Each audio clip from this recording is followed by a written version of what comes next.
You are listening to the Intrepid radio program with Scotty Roberts.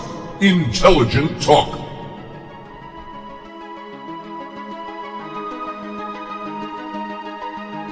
Well, happy Friday, folks. Welcome to my program, the Intrepid radio program, right here on the Odyssey Radio Network.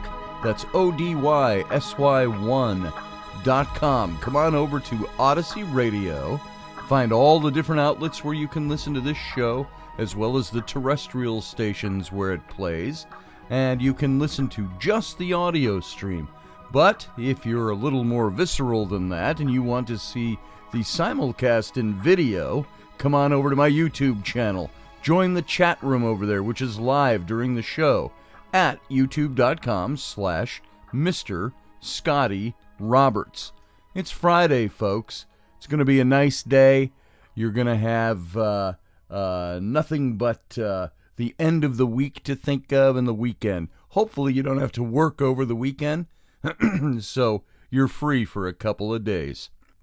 And for me, I work at home, so I'm always here, always at work. I want to let you know that while this is the end of the weekly broadcasts on Friday, Sunday morning I'll be doing It's Sunday, and that airs at 10 a.m.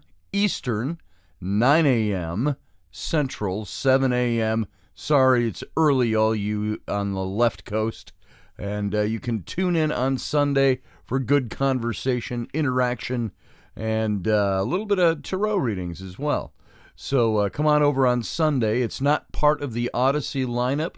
That's my own personal live stream that I do every Sunday morning. So come on over and join us if you're not doing anything early in the morning on Sunday.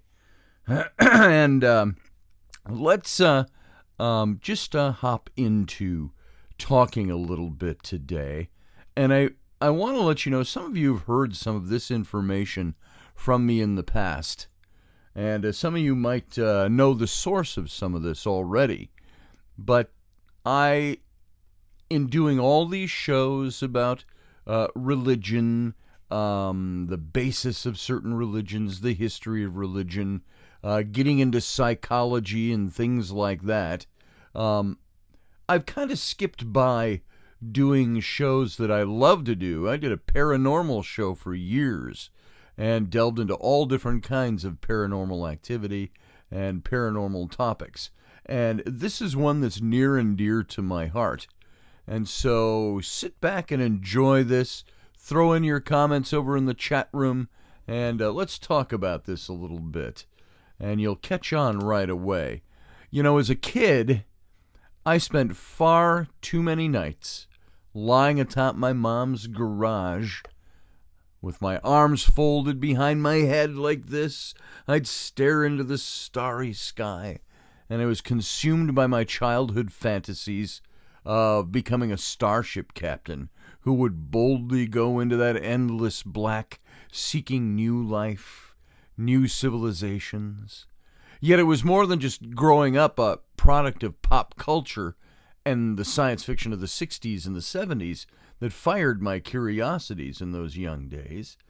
There was something deep inside me, and it's probably deep inside all of us, that told me we're not alone in this infinite stretch of ever-expanding universe, and as they're telling us now, expanding at a much faster exponential rate than they once thought.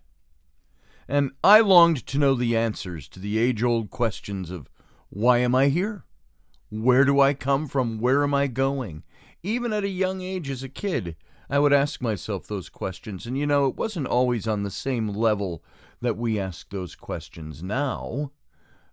It was much more rudimentary in my young mind, and they weren't as articulated in my mind as they seem when I recount them here and now, but they still gnawed at me on some visceral, or maybe not visceral is kind of the opposite word, on some deeper level. And just the same, on some primordial, undefined level of my genetic makeup, I was asking these questions. I think they're the same questions that were asked by primordial man when he first looked up into the starry sky. And so within every cognitive, rational human being lies that nebulous, unanswered haze that rises to the surface every so often, yearning to have answers. And yet, most of our lives, we shamble through the years, unawake, sleeping, wholly unaware that those desires smolder deep down inside us. We have the deeper questions, but we don't think about being aware enough to answer them or awake enough to consider them. We subconsciously suppress any wild, weird notions that there just might be answers beyond the realm of what we think we already know and accept, what's already been offered up to us. And so human beings walk around this world feeling absolutely unconnected to the greater world and the universe around them, with rare exceptions. As a race, we have forgotten how to make this connectivity, and this ties into all aspects of how we perceive ourselves, our loved ones, our politics, our jobs and careers, our deities, our personal spiritualities, and our place in the greater order of things. And we don't consider the bigger universe around us, and that we're part of that. And as I mentioned at the beginning of that last sentence, as a race, we consider this. I'm sorry, we have elements in our society that want to, for the good or the bad, divide us into black, white, red, yellow, brown, everything in between. But all of us are of the same race. We're all just subdivisions of that race when we go and divide ourselves into colors and creeds and cultures and things like that. So as a race, we're all seeking for our place in the greater order of things. And sure, like many kids growing up in Western culture in America during the late 1960s and 70s, I attended Sunday school. I was taught about the origins of man from a Genesis chapter 1 perspective. And for many years of my life, that was the only source point to which I subconsciously hailed. It was as if the stories of creation were settled so long ago that unquestioning little child's understanding of how things work was already settled as well. The curiosities, the questions that rose later in life from the mental depths were somehow summarily squashed by the teachings that had been put into my head so many years later. And I'm not talking about feeling as if it was a big negative squashing of things. It was just the way things were. That's the way I was taught. That was what I was inculcated into. And some might say brainwashed, but at the time, brainwashing to me seems to be a thing that is done cognitively to wash away somebody's mind. Whereas in religion and the things that we were taught and we believed, we weren't brainwashed. We were just taught what had been taught for generations. And these were the belief systems. But little did I know, because it was something that was never taught, but always skipped over, avoided, misinformed, or never mentioned, that the very book from which we dogmatically drew our genesis held secretive, mysterious, encoded messages about origins, visitations, beings not of this world, celestial bodies interacting with humankind. When you think of that, that's what religion is when you accept a deity. And what was once accepted without question as the mystical, magical, miraculous stuff of ancient biblical stories suddenly took on this very different perspective once I opened myself to the idea that there was a whole lot more to those stories than I'd been told, and much more brewing beneath the surface of what I'd been taught. So, I'm going to ask you to remove yourself for a moment to a place somewhere in a more shadowy past. before the days of modern psychological discipline and scientific advance, to a time when we, the human race, believed that our life's fortunes, our illnesses, our woes, our serendipitous happenstances were firmly rooted in the spiritual and the natural and the supernatural. As we evolved our technology and sciences, we learned more and more about the mind and the body, universal expansion and entropy, geological tectonics, and the movement of our solar system around a somewhat smallish star that burned in the Milky Way galaxy, along with tens to hundreds of thousands of other solar systems around stars in the same galaxy. And along the way, we dispensed with our reliance on the ethereal. We cast aside our need for gods and devils and every caste of demon and angel and spirit in between, and we corporately tuned out our hearts and turned our minds to the methodological pragmatic, allowing science and skeptical thought to successfully supplant faith in that great something bigger than ourselves. And it's not that there was anything wrong with science. I'm not saying science was the fly in the ointment or the boogeyman out there that overtook everything that was really real, but science was that thing we started to depend on as we said, hey, I'm starting to get to know some answers about something. So science overtook. It became that great surrogate to God. Quantifiable fact became the inevitable surrogate for the misty stuff of myth and legend. And while we may not have totally thrown out the baby with the bathwater, we have successfully become a culture now that's measured by the scientific method, casting aspersions on experiential faith, and even the slightest adherence to anything that smacks of older spiritual belief systems.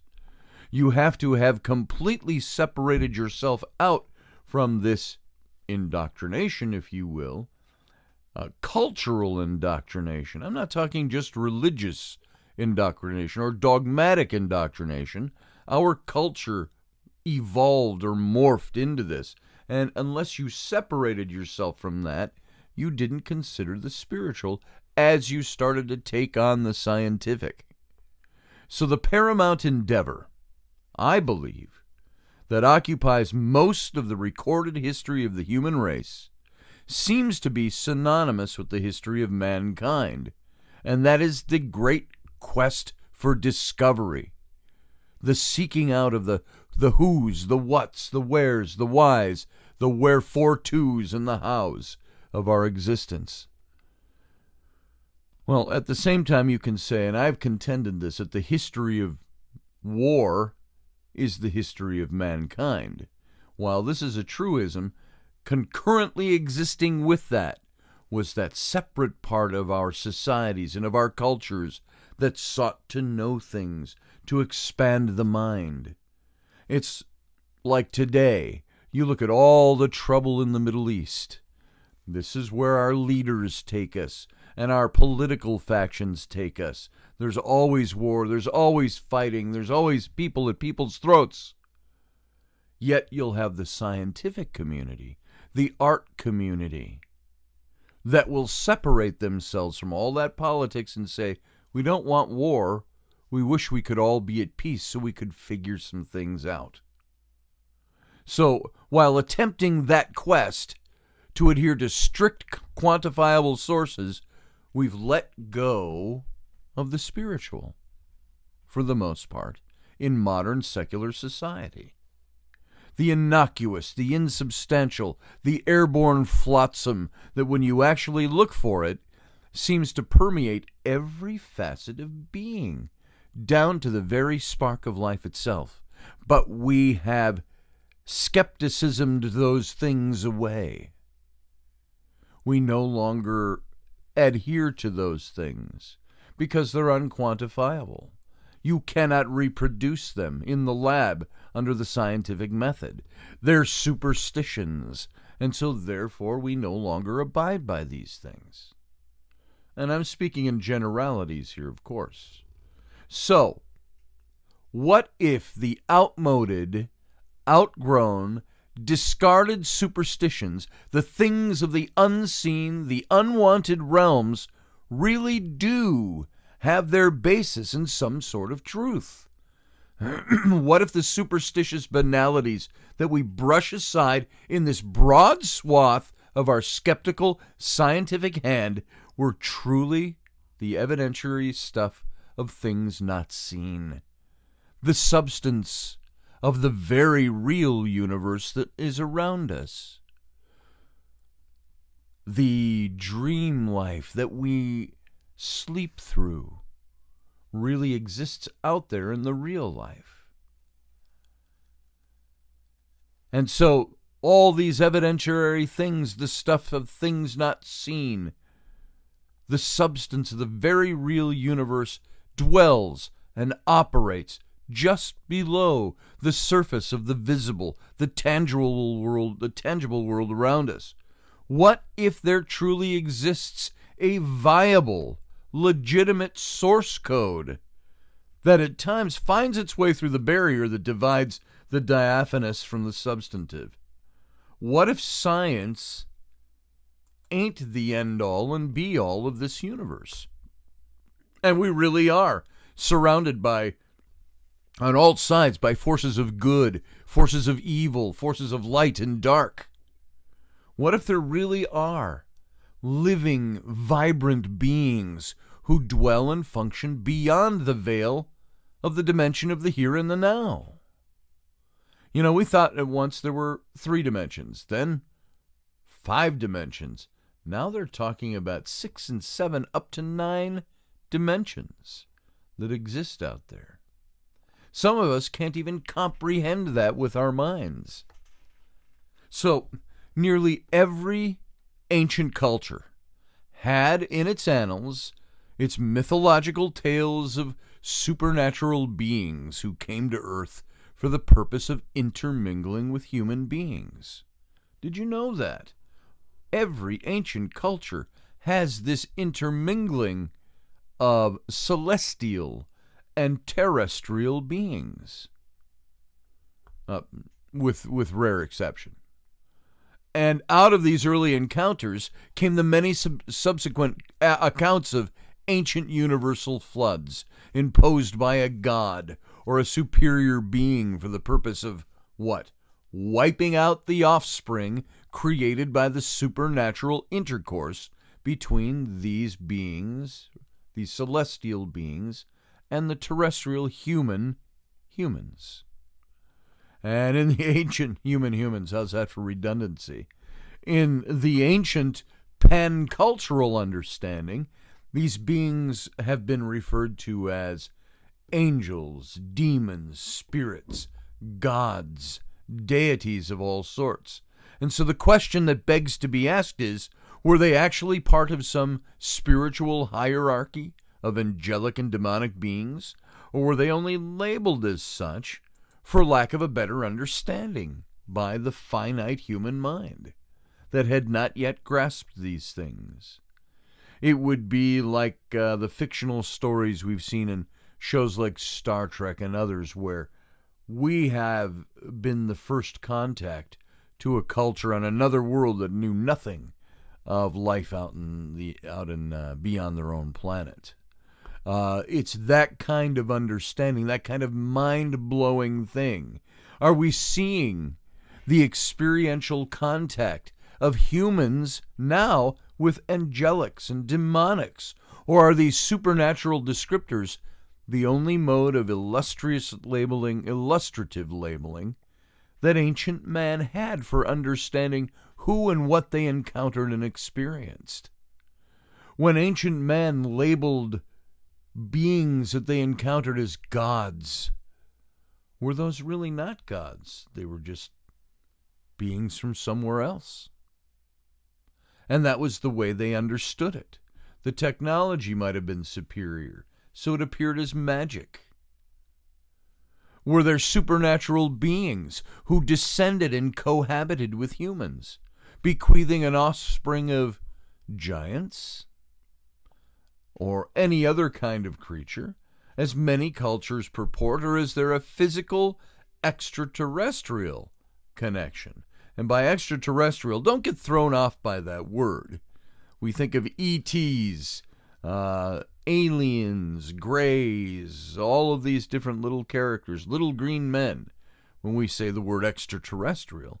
And all extraterrestrial means is we are terrestrial, we are bound to this earth, we are of this earth. Extraterrestrial means without, outside of this earth. So are there beings that exist outside this plane of existence? Outside physical or dimensional planes of existence that we experience? And if there are, how would we perceive them?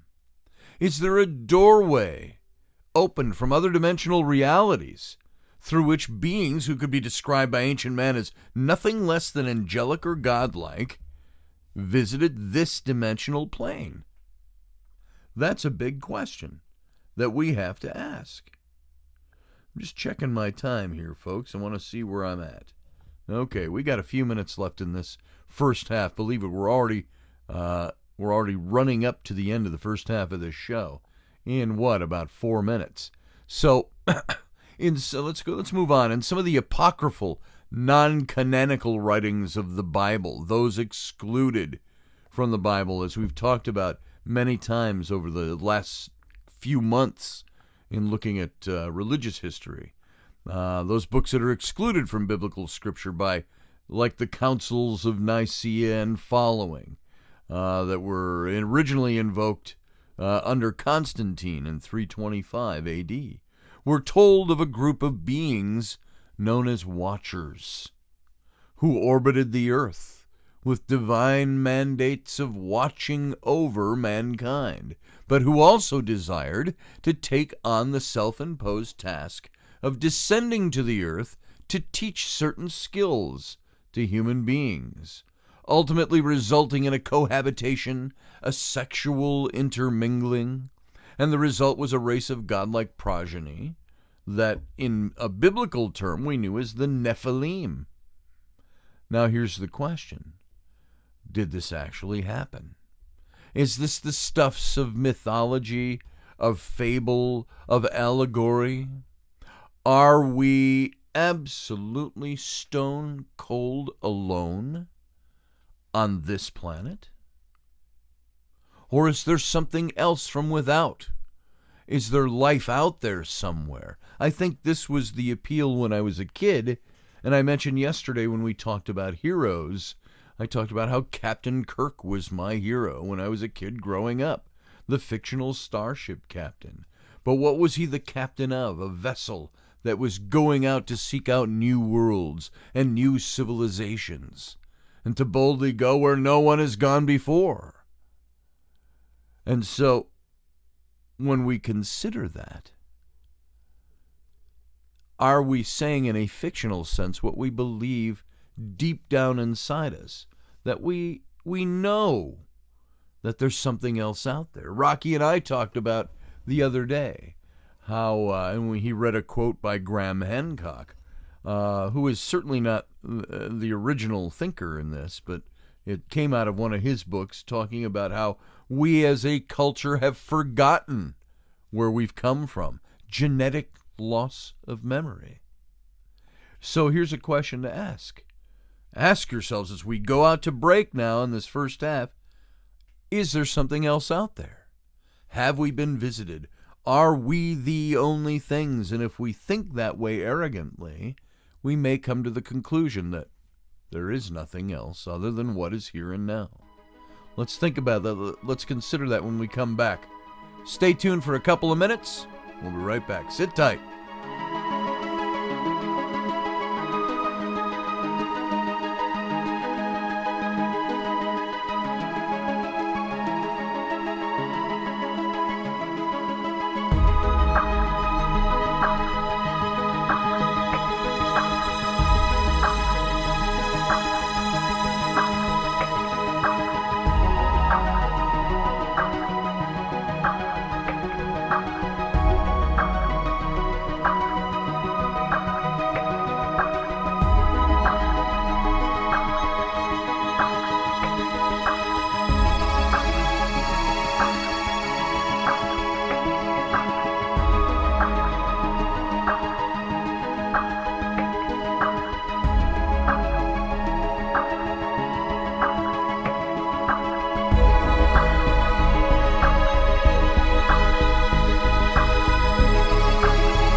Welcome back, gang. It's Friday, and we're done with the first half of this show already. Welcome now back to the show for the second half.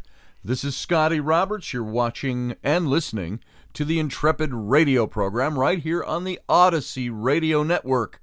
That's ODYSY1.com. And by the way, while you're over there at Odyssey, you want to check out the Federation.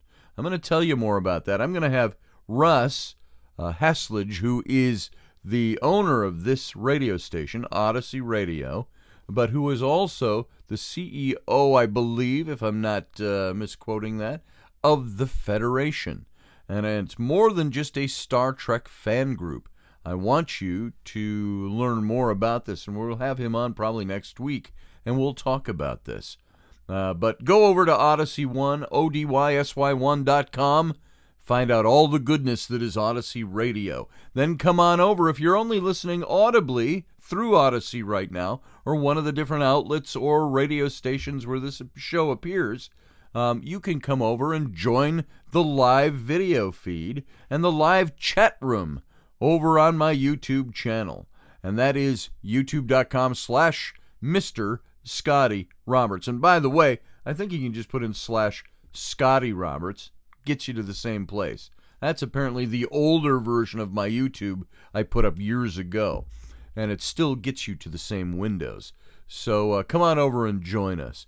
We're talking about the idea that there is more here, the things that we once ascribed to being gods and angels and devils and demons and everything in between. What if these are just interdimensional beings? Why is it that we've given them control over us on a spiritual level? Perhaps they're not gods. Perhaps they're not spirit beings. Perhaps they're multidimensional or interdimensional beings. Perhaps they are gods, something that is greater than us on an innate level. Whichever it is, here we are wondering, is there something else outside us? Is there life on other worlds that's like us? Is there other dimensional life that's out there that we have interacted with and intercoursed with? Are some of the stories that we read in fables, from biblical stories to all kinds of mythological tales about gods intermingling with human women and bearing children? Well, the word Nephilim, as I mentioned at the beginning of at the end of the last segment, at the end of the beginning segment, there you go, that's where my mind was going, it finds its source, Nephilim, in biblical scriptures, both canonical and non-canonical scriptures. And that's why the study that we're looking at right at the moment will focus on those texts, at least as a starting point. It says in the book of Genesis, chapter 6, there were giants in the earth in those days, and also afterwards. So says the biblical book of Genesis. And when the sons of God looked upon the daughters of men, and found them fair, and took them wives as they chose. The sons of God being in the original Hebrew in which it's written, the B'nai Ha-Elohim, those who are of the Elohim, those who are literally those who are of the God of many gods. And the bequeathed descendants became the mighty men of old, the men of renown.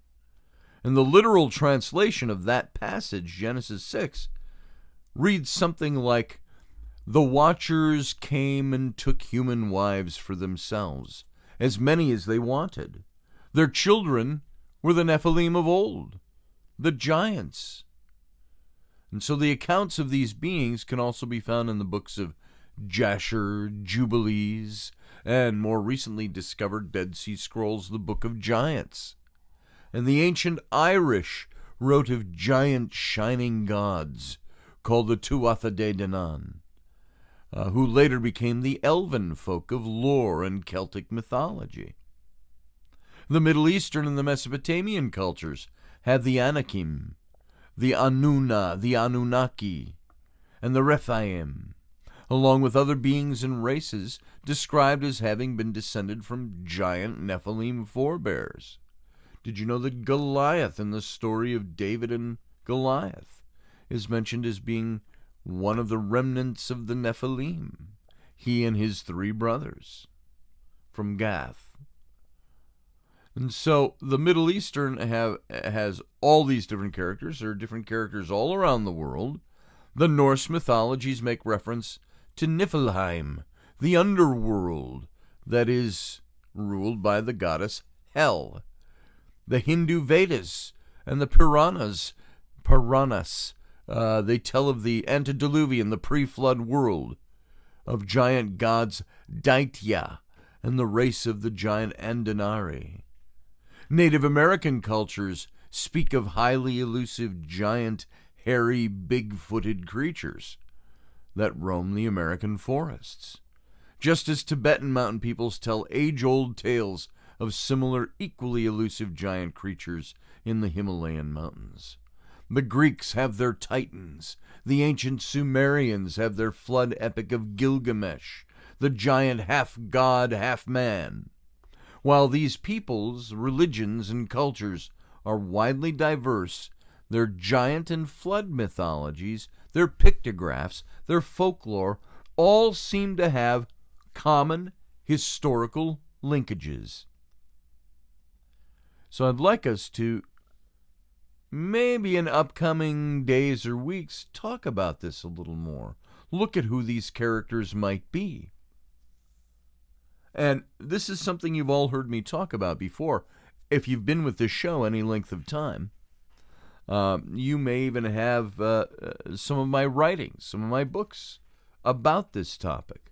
We've talked about these things before, but it might be kind of fun to crack this open a little bit and kind of re-hit this topic and talk about it. And so if you, like me, attended Sunday school as a kid, we were taught that God sent a great universal flood to the earth to wipe out the wickedness of mankind, sparing only one righteous man and his family, along with pairs of every animal on earth and 7 of the ritually clean animals, ones they could eat. And they all took refuge in a great barge for some 120 days, waiting out the deluge, which lasted 40 days and 40 nights, number of judgment in the Bible, and they waited for the waters to recede. And the same story is told in these many other ancient records, with varying plot twists and different casts of characters. But common to nearly all the stories is the root account of extraterrestrial beings who descended to the earth for the purpose of intermingling with humans and having children with them. And common to most ancient accounts is the wrath of a superior being who wages judgment on the earth in an attempt to destroy the hybrid race, the descendants that were made as a result, and seeming to no avail, as they're mentioned as being in the earth in those days and also afterward, which also led me in my research to wonder, are the Nephilim actually the descendants of the Watchers and the humans? It actually says in these passages that this intermingling of celestial beings and human women bequeathed a race of giants. But then it seems that the word Nephilim is completely separate from the giants. And the Nephilim were on the earth in those days. In those days, when the sons of God came down and intermingled with the daughters of men and had children by them. The Nephilim were also on the earth in those days, it says. So now the Nephilim, very possibly a very different kind of creature than the offspring of celestial and human intermingling. Nephilim, by definition, the word nephal means, and you can even hear it in the word where the etymology of language, nephal means to fall, to descend, to come down. Nephal meant to, as if in one form of the word, to fall in battle, The other meant to fall in estate, meaning to be lowered, like demoted. It also meant to descend, to leave one's place and go to a lower place. Nefal.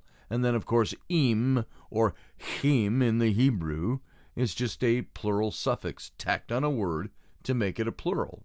Nephalhim, those who have fallen, those who have come down, those who have left their first estate. So, I'm just, by the way, just making sure I'm keeping on track with my time here. Cultural traditions from all around the world have myths. They have legends telling of angelic beings who descended to the earth and interacted with human beings, ushering in some sort of cataclysmic worldwide destruction of humanity that left scant few survivors. And when analysis of the languages used in the various accounts is compared, blatantly similar facts emerge, revealing this commonality between the varied cultural tales, supplanting a sort of a corporate mythos, if you will.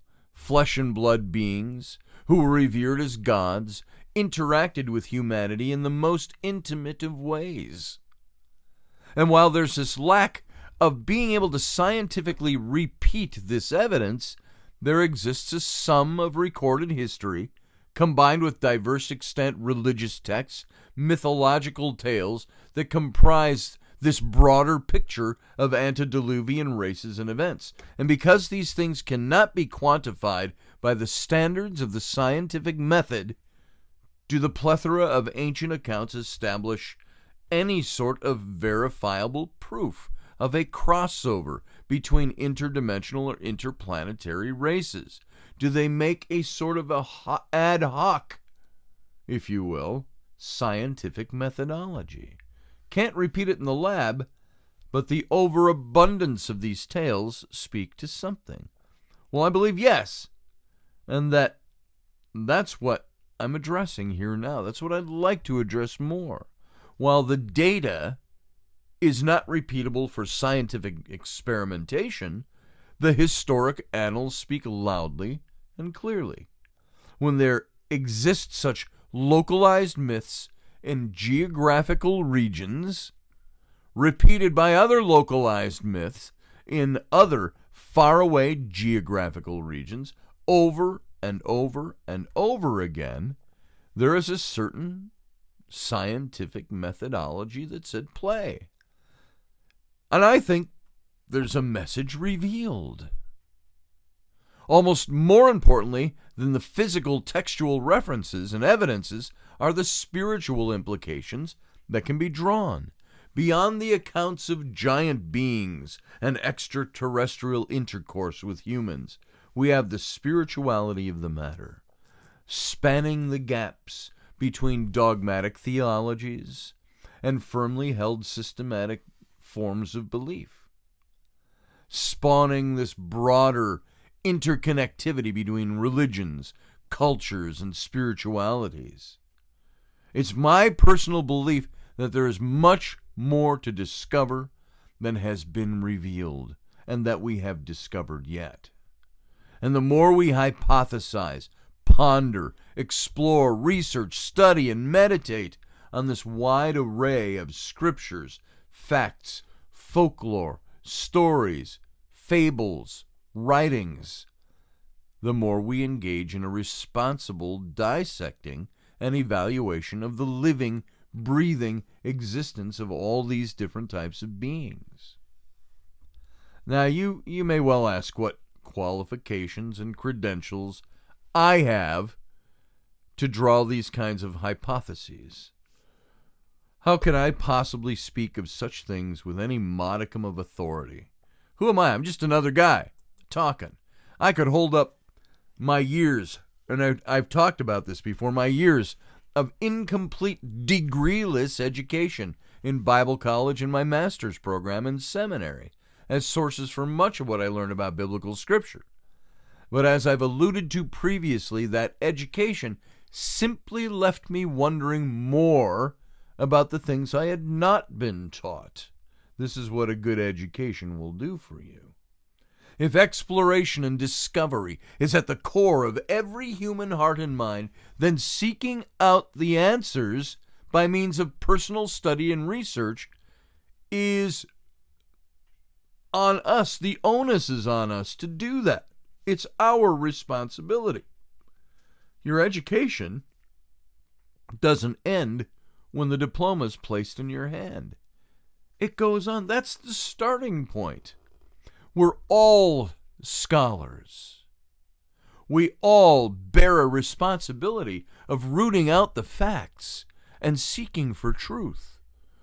And while these things I'm talking about should never, ever be upheld as the quotable go-to resource for universal truth on these matters, it's just one guy's attempt to find the answers that simply and blindly follow the dictates of a single belief system. While this effort may represent my early years of speculative imaginings, rounded out by more years of educational and scholarly research, I'd call this all a work of my heart, as opposed to a scholarly missives. And a missive is not the word. Scholarly teachings that'll be held to as the absolute authority on any of these topics. I have many more questions than I have answers. But what this does is represents my honest, educated research that will hopefully lead you down a path to your own conclusions, your own discoveries. There's so much more out there than what we've been taught. And there's so much more out there to discover, to uncover, to seek out. And then there's that still small voice. Do you know where that comes from? There was a biblical tale, and I'll get to that in a second and tell you what the still small voice means. I have an old friend of mine. I haven't spoken to him in years, not for any falling out or anything. We've just parted ways, but gone separate ways. My friend Craig Hines, and he's the one that kind of inspired me to write some of the books I've written. He's author of Gateway of the Gods, and he made reference in his book to a small, quiet voice that had been speaking to him. This is that nagging, that deep down thing that drives you, that still small voice. It wasn't audible, but it deep in his subconscious, telling him to square the circle. Like Craig, I've struggled with seeking and finding the answers to questions that delve much deeper than what seems to be lying around on the surface. And my entire life, I've known that there's something lying just beyond the borders of the familiar, reaching far beyond systematic theologies and entrenched dogmas. Before we ever met face to face, I found in Craig's book and his works, through the vehicle of the things that he wrote about, an able, unwitting ally in my quest to make the square peg of my quest fit into the round hole of the universe. And that's where we all have to come to at certain points. And I'm not saying that there was this book that changed everything for me. It just verified some things for me, and it made me quest even further. Now, this still small voice thing. There's an Old Testament passage where the prophet of Israel, Elijah, desiring to have a face-to-face encounter with God, is shown a phenomenal sequence of divine events passing by him as he's standing in the cleft of a rock face. Wind, earthquake, fire, water. The noise of theophany is overwhelming, but it's only with the palpable quiet of the aftermath that God spoke in the sound of sheer silence to Elijah. It's that same stunning silence, that still small voice that's whispered in my ears and in many people's ears. Something not in the noise of the fire and the whirlwind and the earthquake and the thunderstorm and the lightning, but in the still small voice that follows, that's deep down inside. When you experience the calm stillness of an almost revelatory realization that the seemingly random dots connect, a complete picture starts to materialize and starts to come into full view. It's like that act of waking up and being aware that you're waking up and living in the now, in the moment. You're starting to realize that there's more, that you've stumbled upon the conclusion that we have been asked to square the circle as a people, as humans. We've come to that place, I think, in our existence, in our evolution, where we need to start squaring the circle. And as a matter of fact, when I first met Craig Hines, who I mentioned earlier, when I got his book, he reminded me of that in his private handwritten note on the title page of Gateway of the Gods.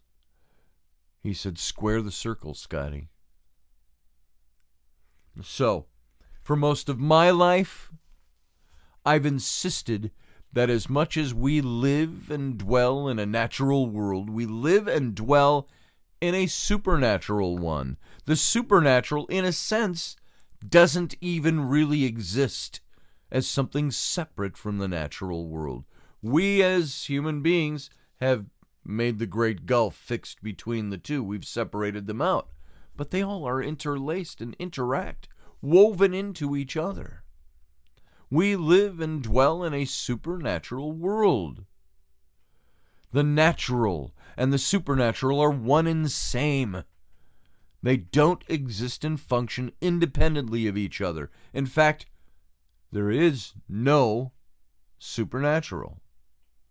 There is only the living, breathing, substantive world and universe that exists around us, that ebbs and flows in its own mysterious ways. For me, this is all about coming to terms with the religious efforts of man to explain the misunderstood, perhaps exploit it in many cases, to find a better understanding about the things we thought we once knew all there was to know about. Squaring the circle is my realization that all things are connected. All religions are connected. All spiritualities are connected in a great web of understanding what and who we are, where we're going, how we're supposed to get there, how we're supposed to become awake and aware that there is more than we think. And I want this thinking to permeate who we are. I want it to stand as another effort in attaining that equation.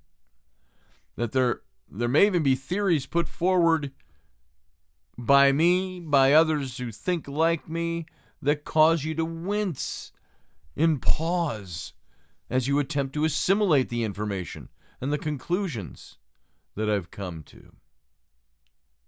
It may fly in the face of your beliefs.